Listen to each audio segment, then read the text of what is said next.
La ilaha illalloh Muhammadur Rasulullohni desa jannatga kiradi. Biz nega namoz o'qiyapmiz bo'lmasa? La ilaha illalloh Muhammadur Rasulullohni aytsa, vafot etsa, bo'ldi, jannatga kirar ekan. Siz dunyoda namoz o'qimagan bo'lsangiz, masjidga qatnamagan bo'lsangiz, gunohlar sodir etmagan bo'lsangiz, ota-onani duosini olgan bo'lsangiz, la ilaha illallohni aytasizda, ayta olasizda. Bo'lmasa tilaylanmaydi. Perivalda bir kishini vafot etganini men juma amr ma'ruflarda aytganman. Avtohalokat bo'lyapti. Jon talvasasida odamlar aylanib aytayaptiki, la ilaha illalloh Muhammadur Rasululloh deng, deyapti.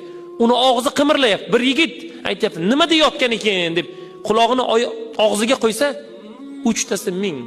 Ko'proq olsangiz arzoniga beraman, deyapti. Ko'katchi bola ekan.